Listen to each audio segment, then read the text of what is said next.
Thanks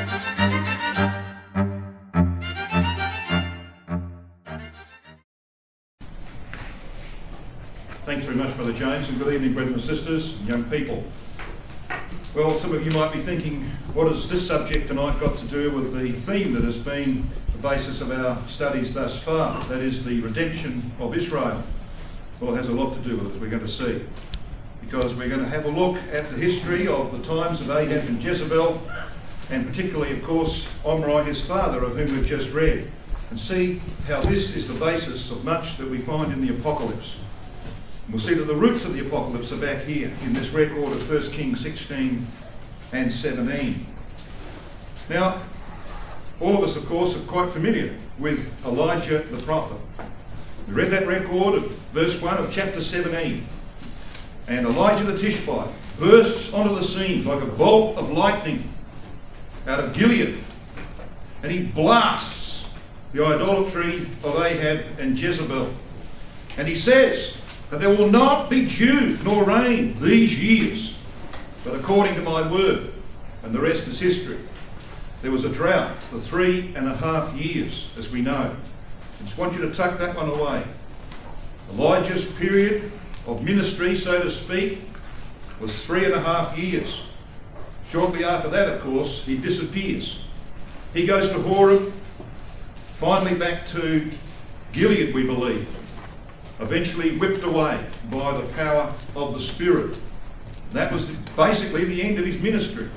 So the 3.5 years is a very important part of the life and work of Elijah. A work that is incomplete. And he has to come back to complete that work, and we are going to be there, hopefully, to help him. And that's what this historical record is really all about. It's actually prophecy, as we're going to see. So we're familiar with Elijah.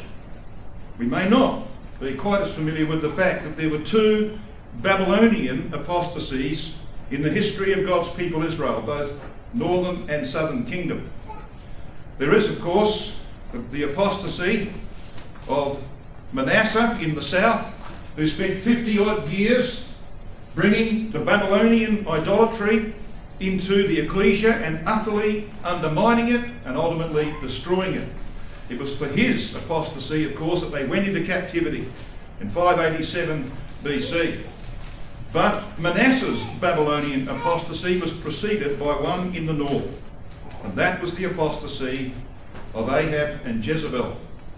It was Babylonian too, as we're going to see this evening. And you know, of course, that there is a prophecy, Zechariah chapter 5, which has been considered here recently in this ecclesia. You know that Zechariah chapter 5 is about the development of a Babylonian apostasy out of the ecclesia. You know that that was fulfilled when the Lord Jesus Christ said in Revelation chapter 2 that that ecclesia at Thyatira suffered that woman Jezebel.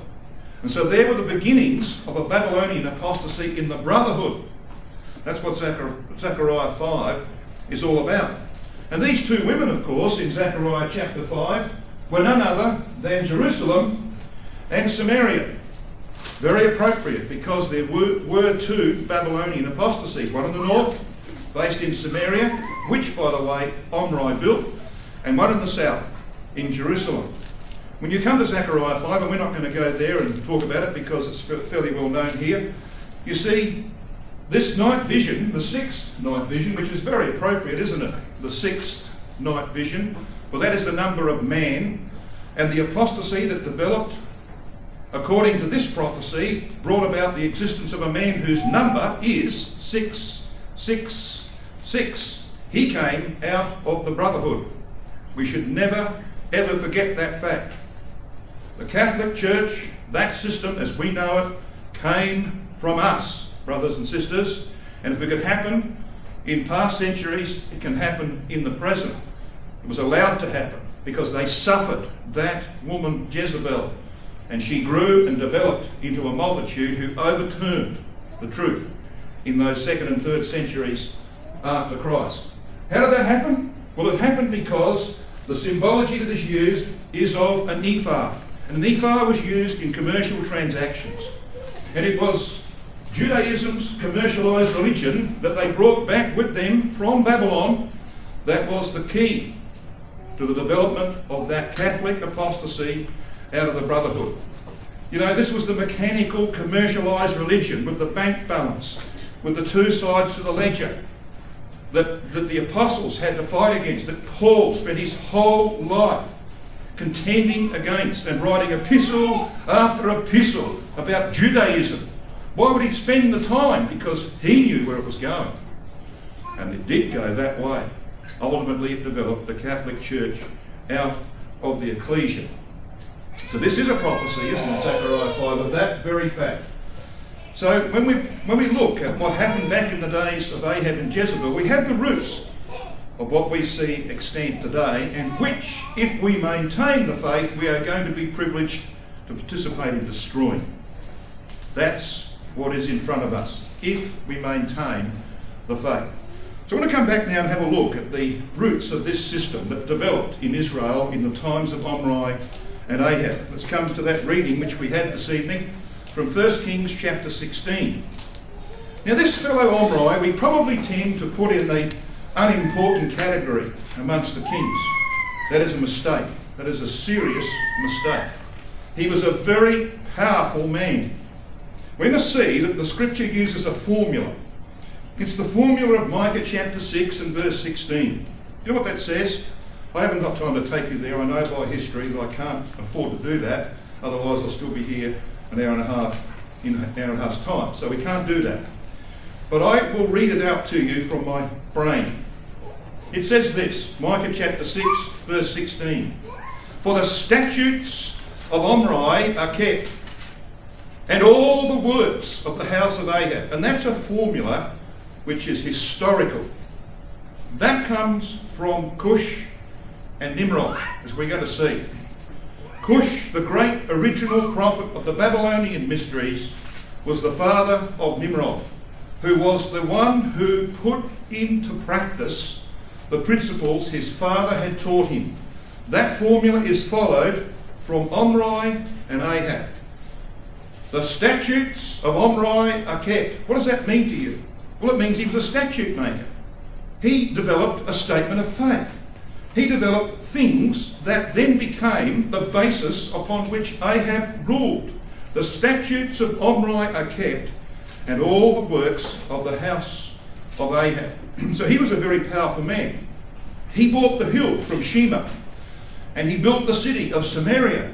He was the one that established the foundations of Ahab's kingdom. And of course Ahab proved himself to be even worse than his father, and therefore the worst of all the kings of the northern kingdom of Israel. And the reason that he was the worst is that he went and married Jezebel and brought her into the ecclesia of God.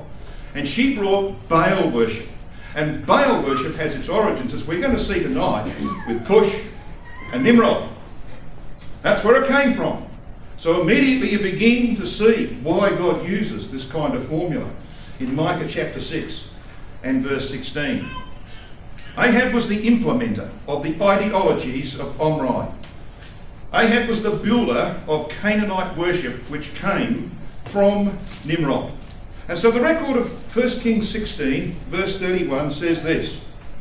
And it came to pass, as if it had been a light thing for him to walk in the sins of Jeroboam, the son of Nebat, that he took to wife Jezebel, the daughter of Ethbaal, king of the Zidonians, and went and served Baal and worshipped him. Now Jezebel has one of the most outstanding misnomers in the Bible. Her name means chaste, not C-H-A-S-E-D, but C-H-A-S-T-E, chaste as in pure, like a virgin is pure.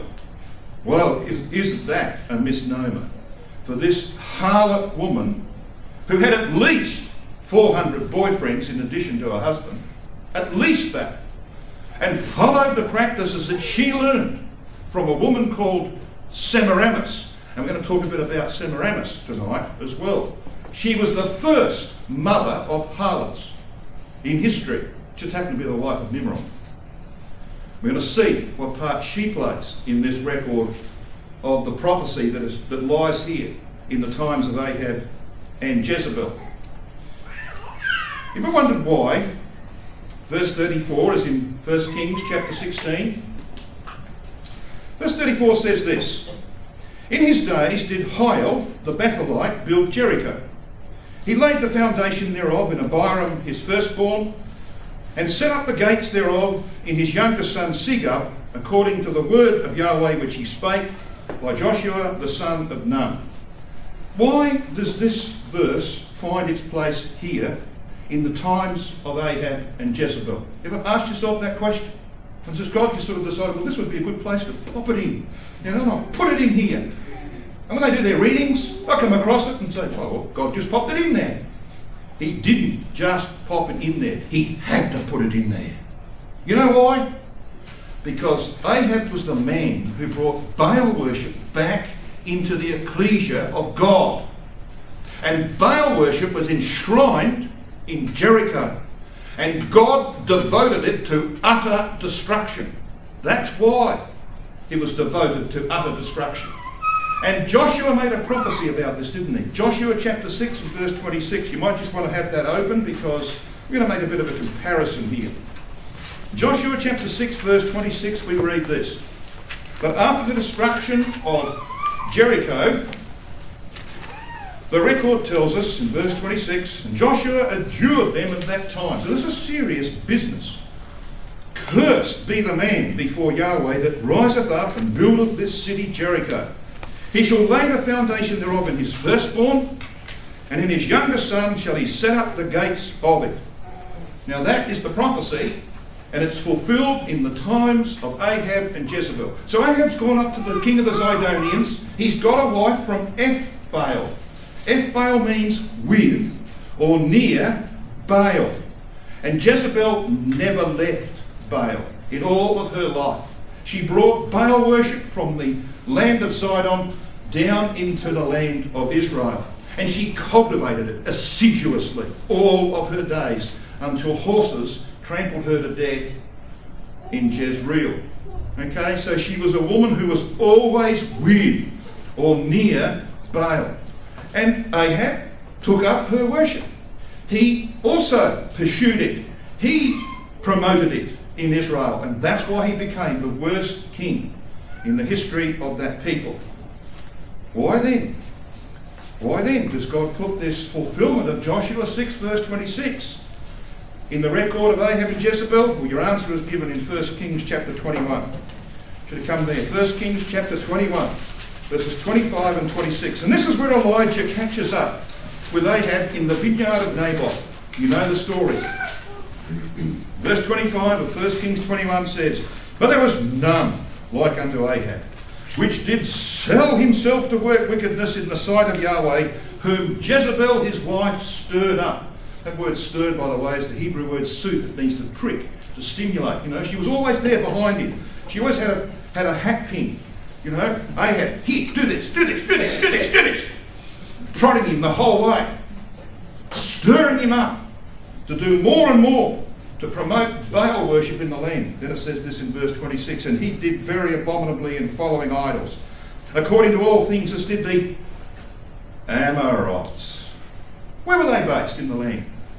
Well, Jericho was one of their headquarters. As the Amorites, whom Yahweh cast out before the children of Israel. And he started with Jericho. He devoted that to destruction. But it didn't stay that way, because there was a man, a foolish man, called Hiel. His name means living of God. He was about to die at the hand of God. He lost his firstborn son, Abiram, father of height, because he laid the foundations of Jericho. You know what that prophecy of Joshua 6 verse 26 was actually saying? We don't know how many children this man had. He might have had a dozen. Every single one of them died. From the oldest, when he laid the foundations, to the next one in the next stage of the project, to the next one in the next stage of the project, and the last thing you did when you built a city was to put the gates up. And when he put the gates up, his youngest son died. His whole family was wiped out. They were devoted to destruction. That was God's curse on the man that would rebuild Jericho. Because to rebuild that city indicated bringing back the worship that he had condemned in the days of Joshua. Baal worship. That's what was brought back into the land of Israel. So he loses Segub a lot. Look at the names he gives his children. This man is pretentious, isn't he? You know, father of height buries him. There might have been a dozen others. We don't know. Segub, the youngest. He means aloft, from inaccessible, the root. He dies. He buries him. He doesn't have any family to perpetuate Jericho in his name. That's God's condemnation. And that's why verse 34 is in 1 Kings chapter 16. Because Ahab was the restorer of Baal worship. And it just so happens, brethren and sisters, that in the beautiful scheme of the work of our Lord Jesus Christ, particularly the second advent of our Lord Jesus Christ, that runs right through the book of Joshua, up at least to chapter 12, in that scheme of things, Joshua chapter 6 is the Armageddon chapter. And we're going to find ourselves back at Armageddon a little later on in our study. So what survived Jericho? Some gold, which is now worth about $1,200 an ounce. Yes.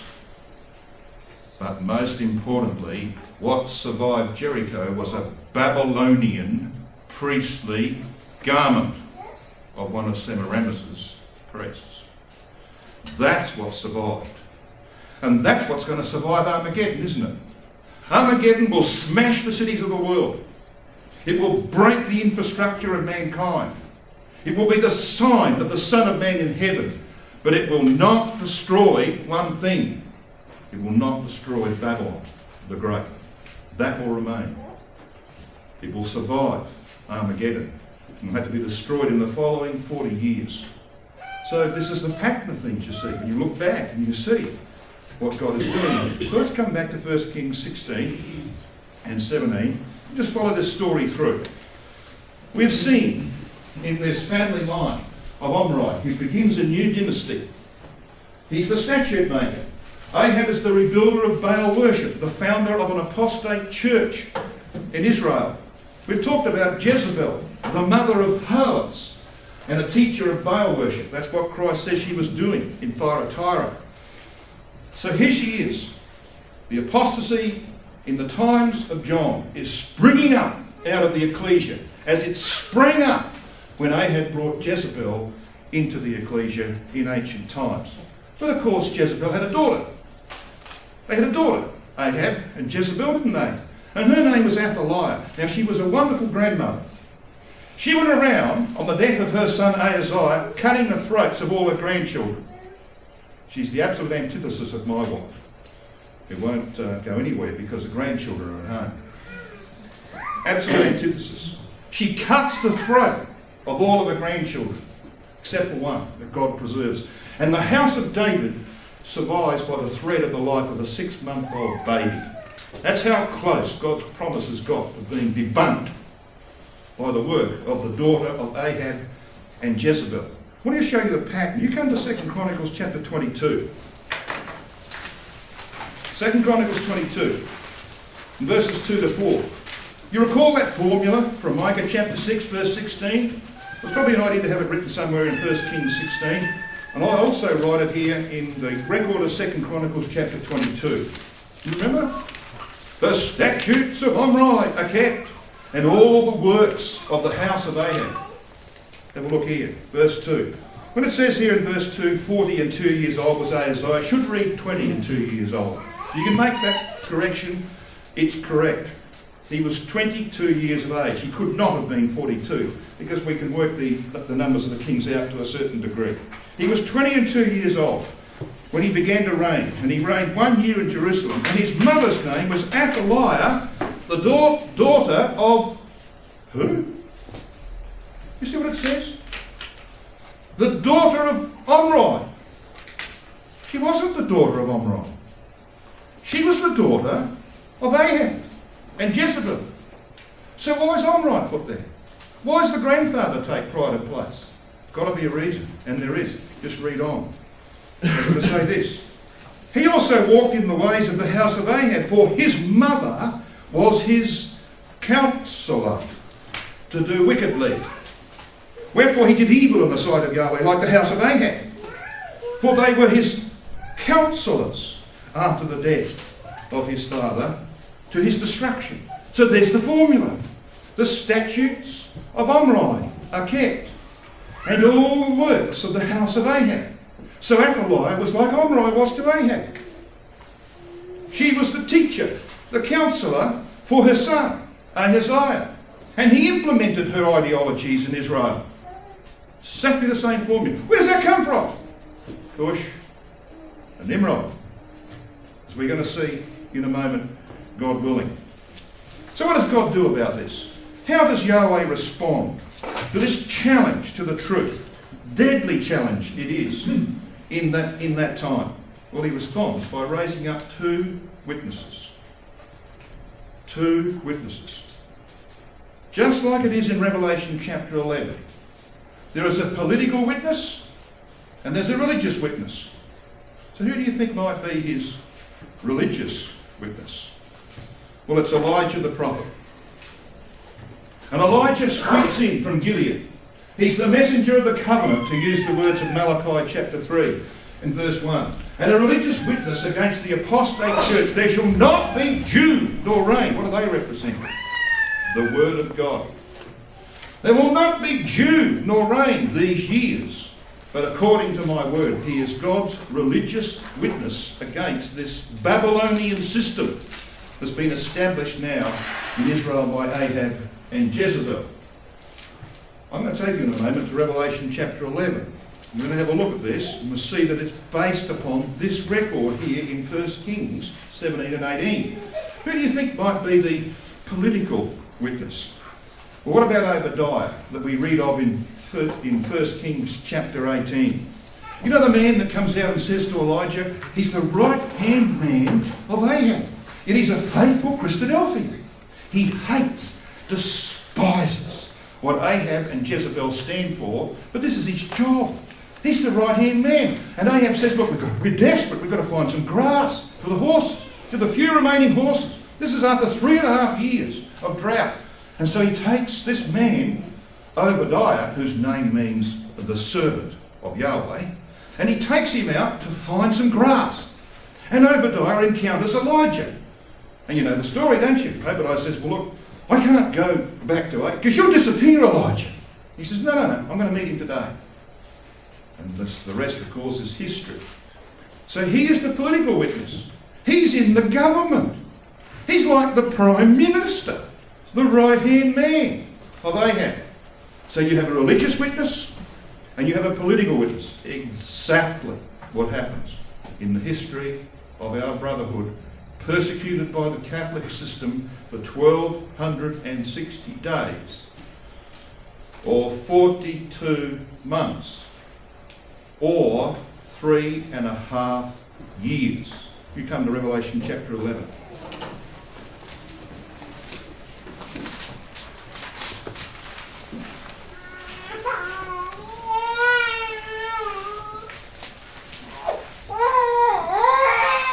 Revelation 11 verse 2 says this, but the court which is without the temple, leave out. Why? Because it's apostate. This is the apostasy of the brotherhood. Don't put the court in. It's Catholic. Goes on to say this, but is given unto the Gentiles, and the holy city, that is the true ecclesia, in the minority now, shall they tread underfoot 42 months. That's a reference to the period of 608, 610, through to 1868, 1870, from the Phocon Decree to the time when the papacy lost its temporal power, when Garibaldi threw the Pope out of Rome. That's why you see there's a different time period in the next verse. And I will give power unto my two witnesses, and they shall prophesy 1,260 days. It's precisely the same period in terms of time. Right? 42 months is 1,260 days, using the Jewish calendar. Exactly the same period of time, but a different era of time.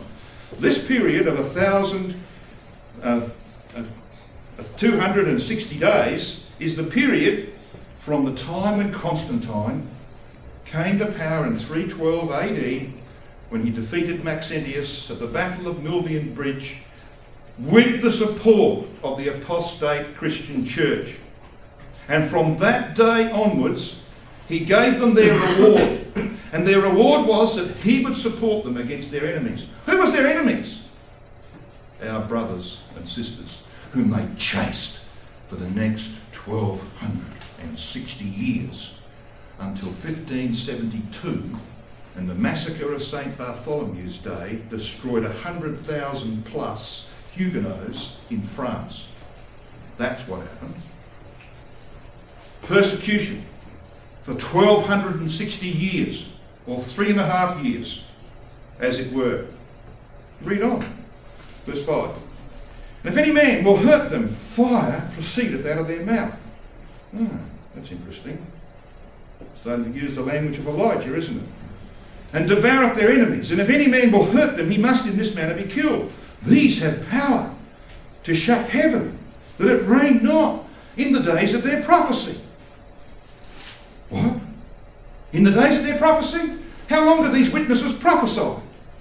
Well, for 1260 years. Or days. 3.5 years. The precise length of the drought in the days of Ahab. Accident, you think? Or is the scripture telling us that that record back there of Ahab and Jezebel and the ministry of Elijah and the work of Obadiah are a pattern for the apocalypse? Now, who were these two witnesses in history?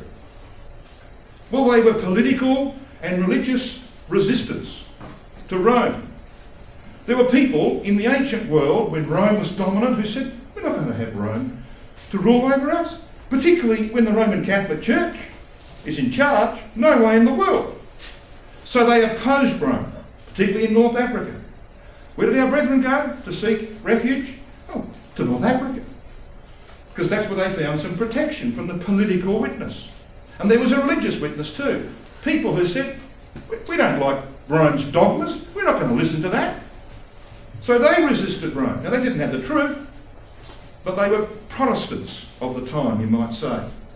So where did our brethren find refuge? Well, they were tucked away amongst that group of opposition to Rome. And so God gave our brothers and sisters a breathing space. What did Obadiah do? He took 100 prophets of Yahweh and he hid them in a cave, 50 by 50. What was Elijah supposed to do? Educate Yahweh's remnant in Israel in the matters of the truth. Where was he? Horeb. After the sign that was given from heaven. And he made a mistake. But he won't make it again, as you're going to see. Because what happened is a pattern of things to come. You won't make that mistake again. So you see where the apocalypse is drawing its language from? It's quite plain, isn't it? It's coming from the story of Ahab and Jezebel and the work of Elijah the prophet. I'm going to give you a rest. Not really, but I'm going to give you a bit of a rest from that kind of thing. Because from now on, I'm actually going to talk for the next 15 or 20 minutes or so about the origins of the Baal worship that found its way into Israel in the north in the times of Ahab and Jezebel, and into Judah in the south in the times of Manasseh, son of Hezekiah.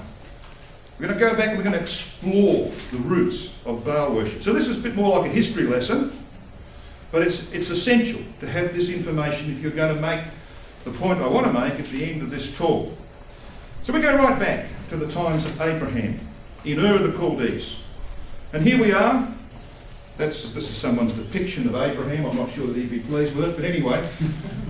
And Sarah is here, obviously, a very beautiful woman. I'm not sure she'd be wearing earrings like that. Anyway, she's got them on. And this is a ziggurat. Okay? That was how the Tower of Babel looked. Did you see the previous one? This one here. This is Peter Bruegel's fanciful concept of the Tower of Babel, based upon the Colosseum. It looked nothing like that. The Tower of Babel was a ziggurat like that. We don't know how high it was, but it was something of that ilk. Huge because they said that they could get above the flood. Who was the builder of that? Well, the man who built that was Nimrod, who just happens to be the 13th generation from Adam. Again, purely by accident. The 13th generation from Adam. And 13 is the biblical number for rebellion. And Nimrod's name means the rebel, or we will rebel. And that's what building of the Tower of Babel was all about. Who was his father? Well, his father was Cush, who was the counsellor of Nimrod. And history records that Cush, also called Kish, and Bel, now we're getting a bit closer to Baal, aren't we? Bel settled in Babylon first. Cush was the great original prophet of the Babylonian mysteries, and in the Bible he's called Bel. Now again, I don't have time to take you to these passages, to Isaiah 46 verse 1, to Jeremiah chapter 50 verse 2, to Jeremiah 51 verse 44, but if you were to jot them down, you'll find that they speak of Bel. When you read that prophecy, it's about Cush, the great original prophet of the Babylonian mysteries. On the formula, the statutes of Cush are kept, and all the works of the house of Nimrod. That's where it came from. Way back there in Genesis chapter 10 and 11. By the way, Bel means the confounder, which you'll see relates to Babel, Babylon. So we begin to see the origins of Babylon the Great. This is where it began. In the Chaldean, his name means to break in pieces or to scatter abroad, and that's what happened when Yahweh intervened and interrupted the work of the building of the Tower of Babel. You know what his symbol was? Bel? You find it in one of these prophecies here. It was a club. And with a club, you crash it down on something and break it into 1,000 bits. You get the idea of scattering abroad. Bel was later called Baal and Janus.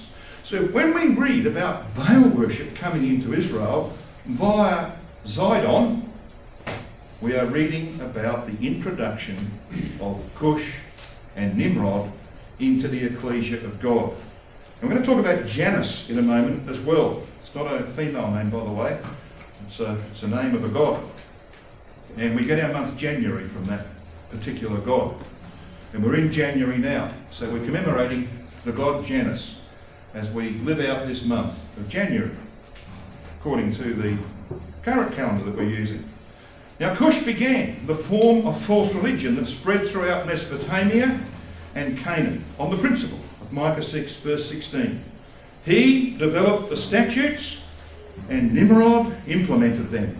And he implemented them very, very effectively. Now we read in Genesis chapter 10 verse 8 this phrase, Cush begat Nimrod. So he's the father, Nimrod is the son. And it just so happens that a similar phrase, it's not the same phrase that you find in the Hebrew of Genesis 10 verse 8, but a very similar phrase, Nimrod ben Cush, has a numerical value of 666. Nimrod has a numerical value of 294, Ben of 52, and Cush of 320, for a total of 666. And I don't need to remind you of Revelation 13 verse 18, that the number of the papal man is 666. Nimrod's name, as I said, means the rebel, or we will rebel, the 13th generation from Adam. We know from Genesis 14 verse 4, 17, 25 and many other places that 13 is the number of rebellion.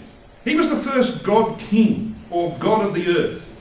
You know, Revelation chapter 11 verse 4, we didn't read that verse, it talks about these witnesses prophesying before the God of the earth. This is not before the God of heaven, Yahweh, but the God of the earth. So who are they prophesying against? Well, the Pope. The Pope, who's the God of the earth. He still thinks he's the God of the earth today.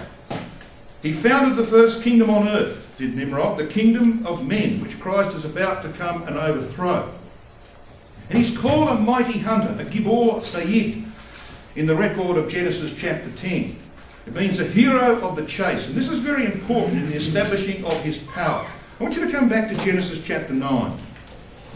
So what did Nimrod do to acquire power Why did he become a god in the eyes of his people? Why did he have the capacity to develop a kingdom, the kingdom of men? Well, because he usurped God's dominion over the carnal creation by being a mighty hunter. I want to show you how. Genesis chapter 9 and verse 2. We might just read verse 1 for the connection. And God blessed Noah and his sons and said unto them, Be fruitful and multiply and replenish the earth. And the fear of you and the dread of you shall be upon every beast of the earth, and upon every fowl of the air, and upon all that moveth upon the earth, and upon all the fishes of the sea. Into your hand are they delivered. What's God saying to Noah? Well, he's cleaned up the earth, hasn't he? He's got rid of 2 billion people. There's now only 8 people left. They're all Christadelphians. Carnality is not ruling in the earth anymore. By the way, what did Adam lose when he sinned? His dominion, didn't he? His dominion over carnal things. He lost that. So now God, 1656 years later, cleans the earth up. They come out of the ark and he says, I'm going to give you some of your dominion back. And the animals, even the wild ones, they'll fear you. How long will that last? Until sin re-emerges and apostasy develops in the ecclesia and God takes it away. Do you want proof of this? Do you want proof that this actually happens?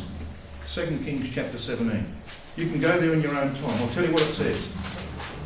That when the Assyrians came in 722 BC and they took all of the last remaining 28,000 people out of the land of Israel and carted them off into all parts of the north, and they brought 5 other peoples and they plonked them in the land, what happened to those people when they came to the land? They worshipped their own gods, didn't they? And so the wild beasts rose up against them. Who created that? Who did that? Well, Yahweh. So they said, we've got to find out about the religion of this land. We've got to find something about the God of this land. So they went and got priests of Jeroboam. That good that was. But at least they turned their attention to Yahweh. And so that wild beasts backed off. Get the point? Yahweh uses the wild beasts against men who rebel against him, who do not recognise him. So what happened here in Genesis 9 verse 2 is that he gave the family of Noah a measure of dominion over the animals. The animals would be tamed. They would actually fear. They would run away from Noah and his sons and his grandchildren while they kept the faith. 100 years after the flood, Nimrod was in full flight and he was building the Tower of Babel.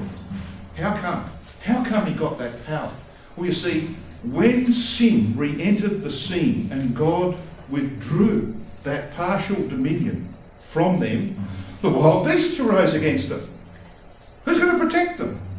A mighty hunter who flies in the face of Yahweh. And that's what Genesis 10 verse 8 means. He flies in the face of Yahweh.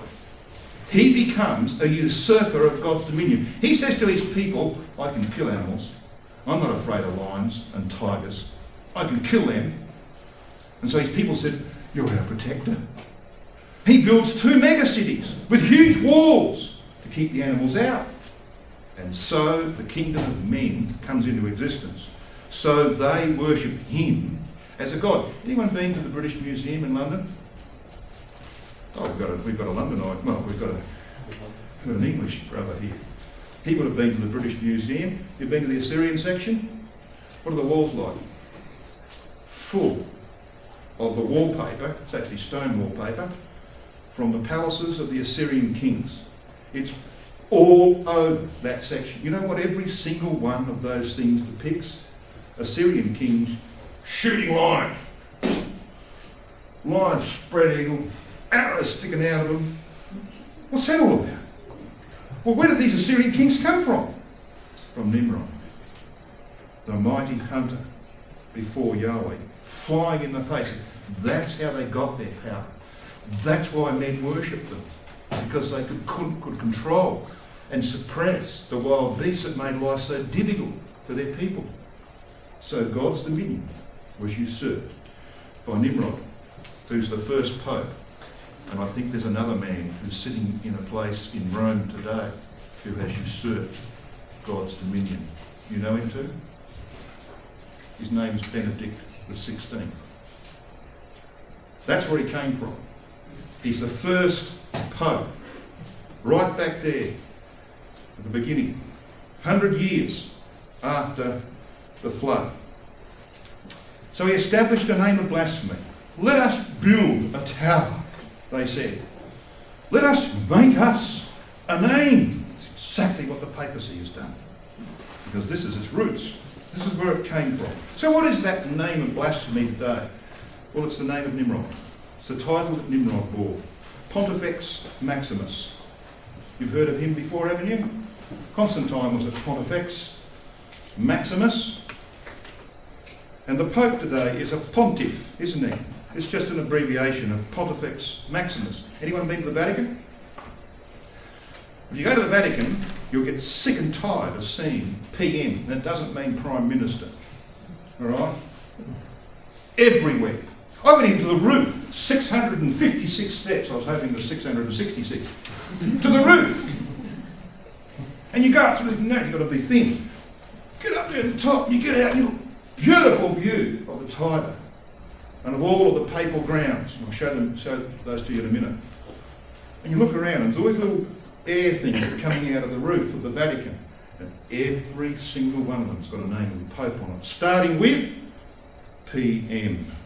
Pontifex Maximus, whatever his name was. It's everywhere.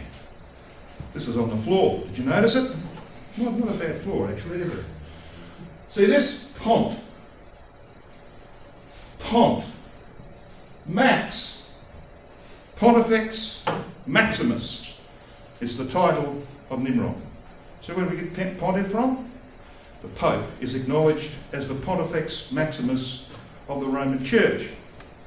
The title of pagan Roman emperors, who were the official high priests of their pagan religion and of their mysteries, was Pontifex Maximus. The title goes right back to Nimrod.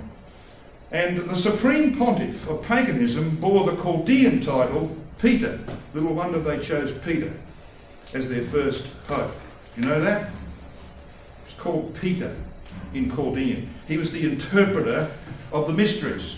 So the office of Pontifex Maximus, or chief priest, was to declare and interpret the divine law and preside over the sacred rites. Whose law is he interpreting?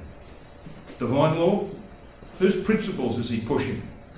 Whose statutes do you think he's teaching? Not Yahweh's. The statutes of Cush. That's where they came from. And every single doctrine of the churches that is not in accordance with the truth, in one form or another, can be traced right back to the days of Cush. He's the inventor of all of those doctrines that we know have apostatized the religious community today, whether it be Christian or Buddhist or Hindu or whatever it might be. They all come from the time of Nimrod.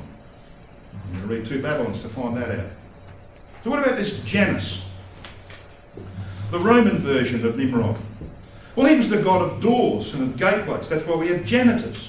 You know, after we finish this meeting tonight, there was a fellow coming in here to clean up. What do they call him? He's a janitor. Why? Because he gets his name from Janus, the pagan god of Rome. It came from Nimrod.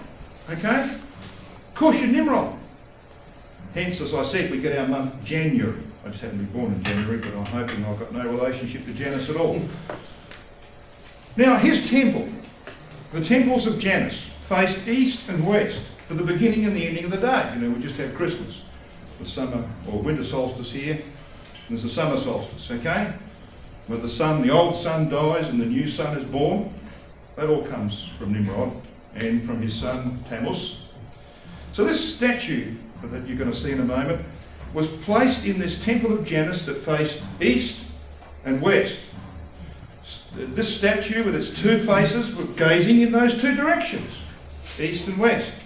One face was young, the other was old. The older face was that of Nimrod, and the younger face was his reincarnation in Tammuz. His symbols were a key and a cock, a rooster. Like the papal ones.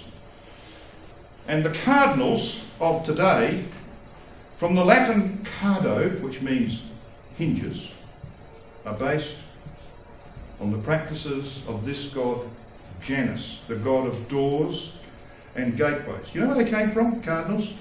You know why they wear red? And the ordinary Catholic priests wear black, you know that? Well, these were Semiramis' priests. And her upper echelon, her inner circle, like the 400 prophets of Jezebel later on, wore red garments. They had access to the inner sanctum of Semiramis and Nimrod. It's the cardinals who go into the inner sanctum to elect the next pope. And you get white or black smoke. Okay? Their name comes from this god Janus, the god of doors and gateways. Now, if you take a Google Earth shot of Rome, this is what you see, but there's something wrong with it. Anybody see what's wrong with it? The directions are not right. Now, those with really good eyes, if you look down here, you can see what direction it is. That's north, down that way. So which way is the Vatican facing? I wonder who was the architect who set out this design of the Vatican. Well, he knew what he was doing, because he's building a temple of Janus. And the temples of Janus always faced east, with the back facing west. And that's exactly what happens here. That's the east. And I can tell you, I walked along that street towards the Tiber at 11 o'clock in the morning on a summer day in Rome. And I nearly roasted. The sun was beaming straight down that street, and it was something like 38 degrees centigrade. Felt like jumping in the Tiber. So it faces east, with the back facing west. Okay? You notice it's like the shape of a key?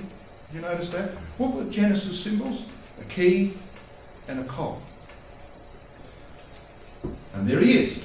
He's got the key in his hand, you see? And you see the key? That's the handle of the key there. This is the part that opens the door, opens the lock. See? So when they designed the Vatican, they designed it in the shape of the key of Janus. Oh, of course you would. This is not willy-nilly. They know what they're doing, even if we don't. They know what they're doing. And when you walk in the door, this is my photograph, by the way. I had to take this shot because every time I walked in a door, there were two keys there in the marble. Because you see, they think they have the keys of the kingdom of heaven. When I climbed to the top, right up here, you see this little darkish spot on the roof of the Vatican. You can go right up there, and there's this little area you can sort of squeeze in there with 1,000 other people, and you can look down over the grounds of the Vatican. Okay? I looked over the back. Guess what I see over here in the gardens? I mean, it's summer. The flowers are in bloom. Yeah, a garden bed in the shape of two keys. So it doesn't matter where you look. They're telling you they have the keys of the kingdom of heaven. This is the temple of Janus. So where does it come from? It comes from way back here, from the times of the Tower of Babel. The beginning of his kingdom, it says in Genesis 10 verse 10, the kingdom of Nimrod, was Babel and Erech and Akkad and Calneh in the land of Shinar. I'll tell you something about Shinar in a minute. And what Nimrod did in Genesis 10, and I think most of us are still back there, you have a look at Genesis 10, he built two megacities. These megacities consisted of 4 towns that he joined together with a wall. Why put a wall between them? Well, because he wanted to protect his people from the wild animals. He was the one who now dominated the animals. He was a mighty hunter in the face of Yahweh. This is how he kept men worshipping him. They made him a god king because of this. Do you know that when Jonah went to the city of Nineveh, it was a city of how many days' journey?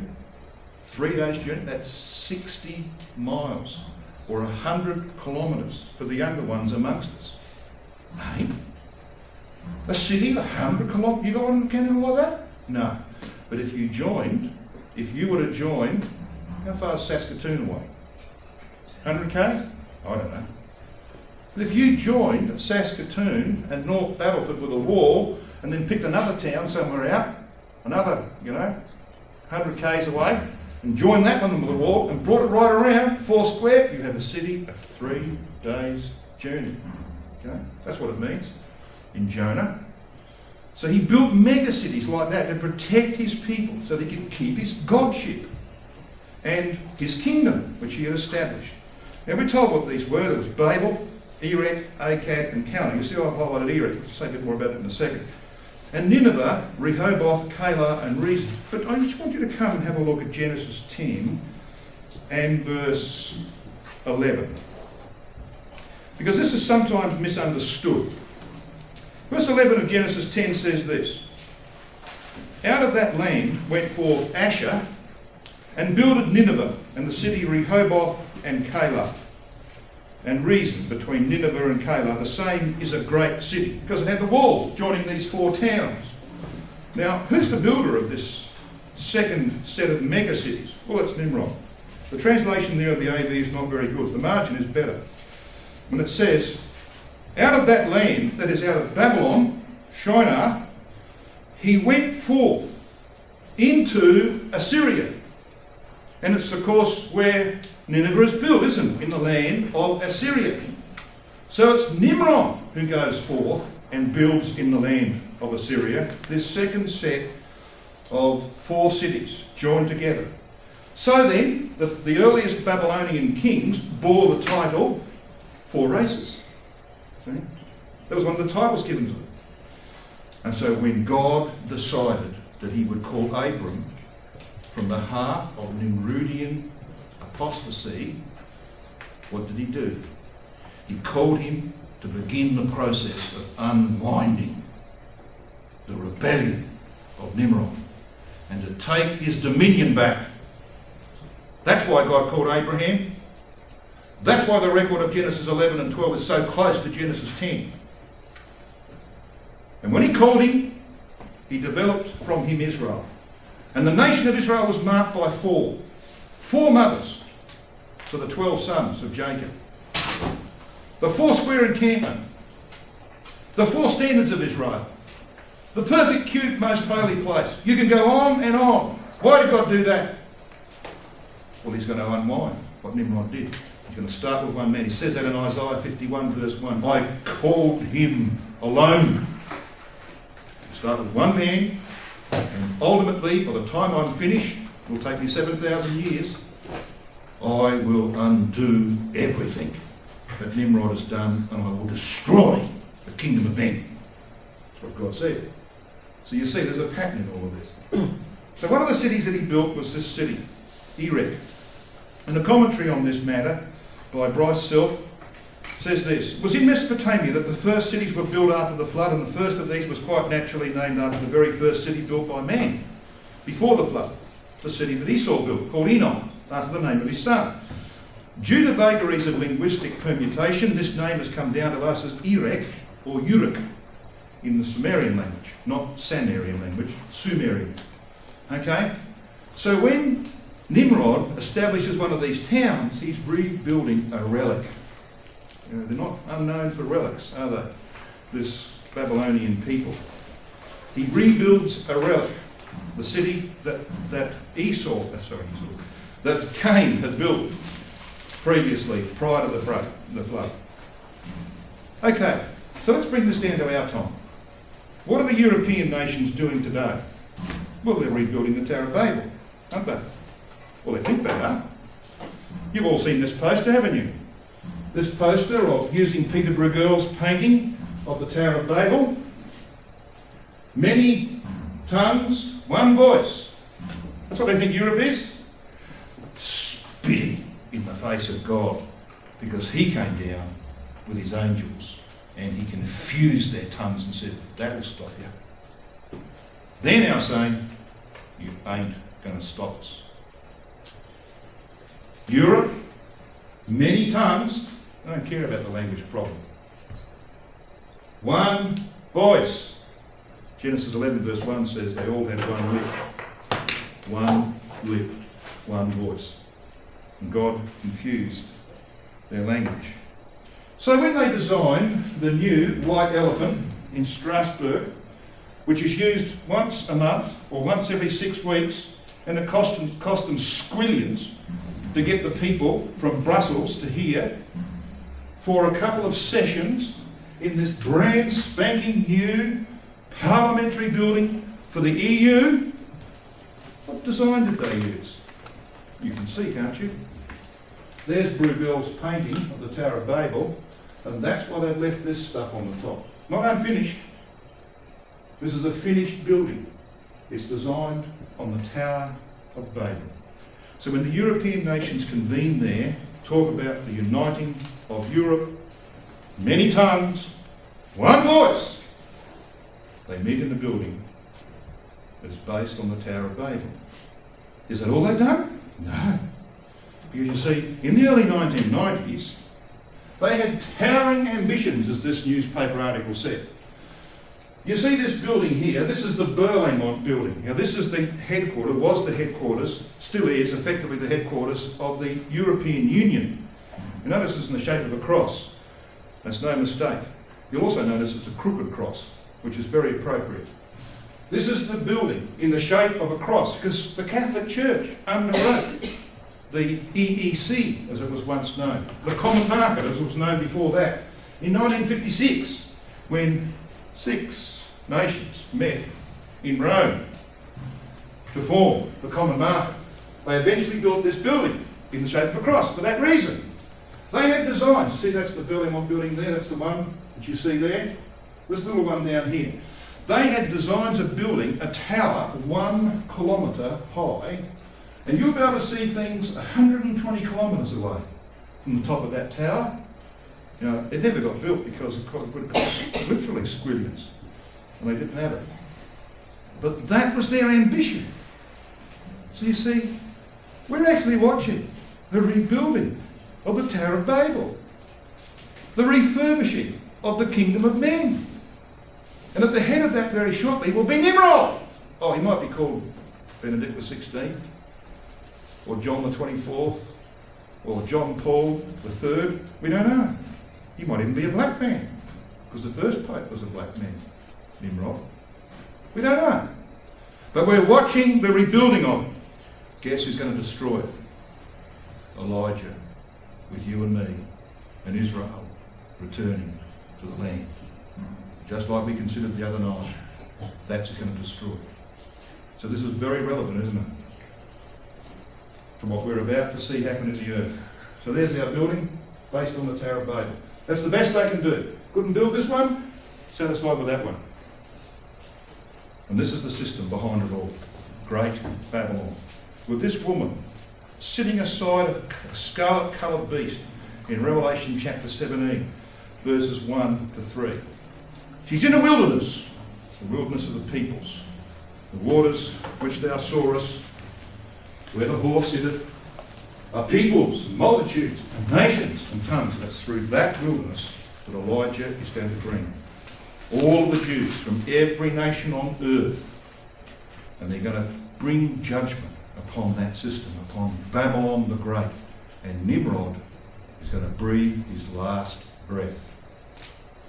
At the end of that 40 years, Cush is not going to have any more statues to be pumped around by any of his sons. Do you notice Semiramis means the gift of the sea? Do you know who this woman is actually based upon? The wife of Nimrod.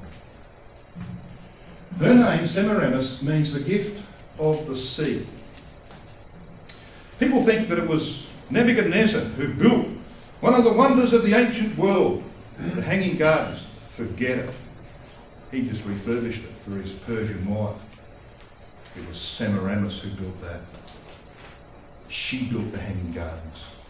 And Semiramis has a name that's very significant in the Bible. If you don't read her name in the Bible, do you? In that form. You won't find the word Semiramis. Look it up in the list of music. There's an opera written called Semiramis, but you don't read it in the Bible. But you do. Because Semiramis is the Hellenized, that is the Greekized form of the Akkadian name, Semirat, or gift of the sea. That's what it means. The woman was sitting astride a beast on many waters, thinking she's the gift of the sea. When you translate this word, Samer, which is the beginning of this name, into Hebrew, it becomes Shinar, the biblical name for Lower Mesopotamia. So when Nimrod gathered his company to rebel against Yahweh and to fly in the face of God, where'd you go? To the land of his wife, Semiramis, the land of Shinar. That's where he went. And that's where that town... Where did the two women go? Samaria and Jerusalem with an ephah. Up to the land of Semiramis. And she's there in Revelation 17, sitting astride a coloured beast on many waters. Because she's the gift of the sea, of course. Now legend has it that she was raised by doves, the symbol of peace and rest. It's a hint to know, isn't it? And when you look at the seal of Semiramis, this is her ancient seal. There she is. Wonderful woman. Looks like a Catholic nun to me. I wonder where they got that going from. There's doves up here, see? But on the obverse side of this medal, here's a dove with an olive branch in its medal. Where did that come from? That's Genesis chapter 8, isn't it? Of course it is. Because they're counterfeits. That system is a counterfeit. It's borrowed from the truth. It's stolen our names. That's what it's done. It's the Antichrist instead of Christ. Comes right back to Nimrod and his wife, Semiramis. Now she looks something like this. This is not actually a picture of Semiramis. There is one. You see that statue of Nimrod? That's the only visage of Nimrod that's extant. The one we saw earlier on. This is Queen Shubat of Ur. She had any more fangle jangles, she's sinking into the snow. She's overweight with fangle jangles. But she would have looked something like that. You know? What did Jezebel do when Jehu arrived on the scene? She painted her eyes, it says. The word ayin's there. Just painted her face. Alright, that means she painted her eyes. So she got out that stuff, you know? You know, the sort of thing they do? To dress herself up. She couldn't resist it. She was trying to actually seduce Jehu. But being the kind of woman she was, she just couldn't hold her anger in. We're going to see where Jehu comes into the story shortly. And she built, along with Nimrod, Babylon. Now, one of the main features of Babylon is the processional way. And it goes through the Ishtar Gate. You can go to Berlin today, and you can see the Ishtar Gate in all its glory. What was it about? Well, Ishtar is Astarte. We get our Easter from that. Okay? Easter comes from Astarte, or Ishtar. Why was it important? Well, this is the gate through which the kings, the surrounding kings, came for her orgies. One of the ways she dominated the kings around her was to say, "You'll come up when I specify." And all these kings came up, and she would put on orgies in which she would commit fornication with all of those kings. Do I hear echoes here in Revelation chapter 18? The system with whom the kings of the earth have committed fornication. Where'd that come from? Semiramis. Okay? She was the first mother of harlots and abominations of the earth. So that's why you've got this imagery in the Apocalypse. The woman, the harlot woman, mystery, Babylon the Great, mother of harlots, abominations of the earth, sitting astride the scarlet-coloured beast with its 7 horns, 7 heads and 10 horns, I should say. And we're about to destroy it. We should come to Revelation 16.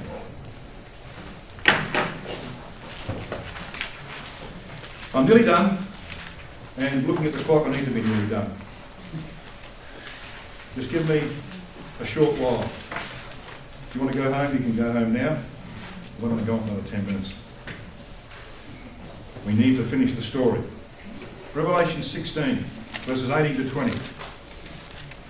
Verse 17 is the pouring out of the seventh vial of the wrath of God. It's poured out upon Babylon the Great in verse 19, which is likened to a great mountain, which is destroyed. It becomes like Jeremiah 51, which is where the language is being drawn from. Jeremiah 51.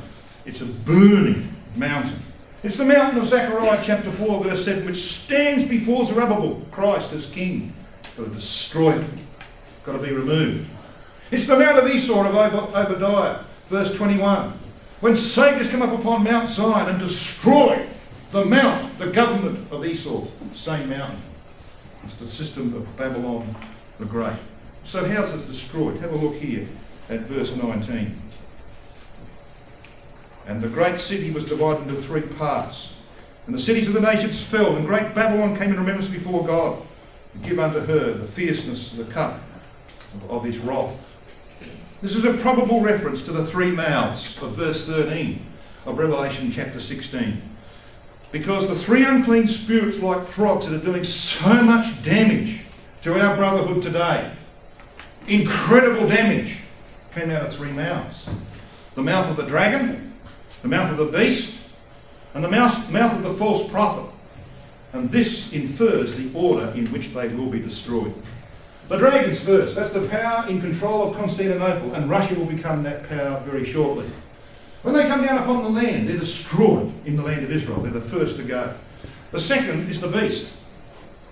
It's a reference to the European nations who are reforming, redeveloping the Holy Roman Empire, rebuilding the Tower of Babel. They will be subdued over a period of 40 years after the conflict of Armageddon. And the false prophet is the papacy, the last enemy to be destroyed before the kingdom can be fully established. So this system is going to survive for 40 years after Armageddon, but it's going to go down because in it is the blood of prophets and of our brothers and sisters who suffered massively at her hands. You've seen this chart, haven't you? We can divide this up into three parts. This is the harvest of the earth. Okay? Armageddon. Short, brief, but catastrophic. Has a massive impact upon Catholicism. But they rebuild. So you have to have what is described in Revelation 14 verses 6 and 7 as the hour of judgment. That hour of judgment is also called in Revelation 14 and 19 the vintage of the earth. The pressing out of the winepress of the wrath of God. That's the second stage. And then you have the destruction of the papacy. Revelation chapter 19 verse 20. The beast and the false prophet, the last enemy to be destroyed before Christ, has total control in the earth. So does that come from the Old Testament? Yes, it does. We've got the history now. We know the history, don't we? And you can see that pattern back here in the work of Elijah the prophet and those who succeeded him. Here's Ahab. And when he and his prophets were called to Mount Carmel, what did Elijah do? He gave a sign from heaven. And Christ says, Armageddon is the sign of the Son of Man in heaven. Fire will have come down from heaven. And fire came down from heaven. It's typical of Armageddon. But what happened then? Well, Jehu comes on the scene. And he kills Jehu sometime later, doesn't he? Just like Rome's going to go down the gurgler. Revelation 14 and verse 8. 10 years. What does he do then? What does Jehu do then? Well, he gathers all the Baal worshippers. But not before he annihilates the house of Ahab. So he annihilates the house of Ahab over 30 years, as it were. That's that period where Babylon the Great is destroyed in the hour of divine judgment of 30 years. What happens last? Every single Baal worshipper in Israel is annihilated. They're all gathered into that massive building, remember? He says to the 80 men on the doors, don't you let one go, or you lose your life. I know what I'd be doing. And every single one of them, ardent Catholics and the false prophet himself, are finally destroyed. So when you look at what happened in history, Elijah and Jehu was anointed by Elisha, you see that pattern. But that's not the end of the story. You know this story as well as I do, so I don't even need to turn. You can turn it up if you want. 1 Kings 19. But I'll tell you the story. It's pretty simple, isn't it? Elijah flees from Jezebel. He goes to Mount Horeb to plead against Israel, and God says, "What are you doing down here?" So he gives him 3 signs. "Stand out in the lip of the cave, Elijah, on Mount Horeb, while I pass by.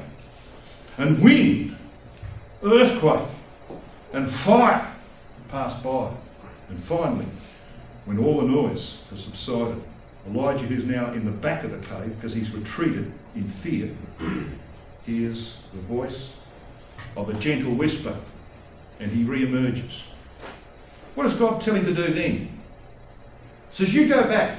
I want you to do 3 things, Elijah. I want you to anoint Hazael, king of Syria." He doesn't do it. Elisha does. You know what Hazael means? God has seen. "Then I want you to anoint Jehu to be king over Israel." He doesn't do it. Elisha does it. And Jehu's name means Yah is he. "I want you to anoint Elisha, prophet in your room." That's the only thing Elijah does that he's told to do. And Elisha is called, we know his name means the salvation of Yahweh. Elisha is called the son of Shaphat. His first work is a work of judgment. 42 blasphemous youths come out. They criticise. They say, "Go up, thou bald head." What are they saying? Are they criticising a man who's bald? Yeah, but not really. What they're saying to him, "Why don't you go like Elijah? He was taken up into heaven by a whirlwind. Come on, go up. Do your flying trick, Elisha, and we'll believe you." And for that, 42 of them died at the hands of the she-bears. Came out and ripped them to shreds. So his first work was a work of judgment. But then he became God's still small voice in Israel and went around teaching. The voice of a gentle whisper to those who would listen in Israel. And we read in Revelation 19 that Christ goes forth on a white horse, and he's not alone. See these in the background? There are others who follow him on white horses, and we know who they are because they're dressed in linen, clean and white, which is the righteousness of the saints.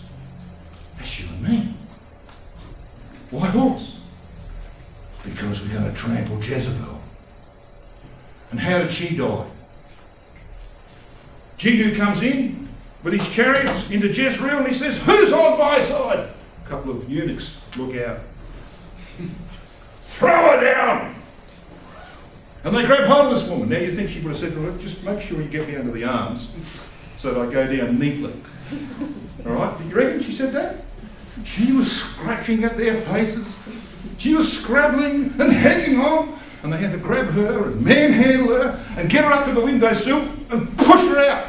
You know what it says? That when she went down, there was blood on the walls. Where'd that come from? She was thrashing as she went down. And as she went down, her arms were hitting the wall, leaving blood behind the wall. Did it kill her? No. She's too tough for that. It's only 2 stories anyway. What killed her? The hooves of Jehu's chariot horses. Trampled under the hooves of horses.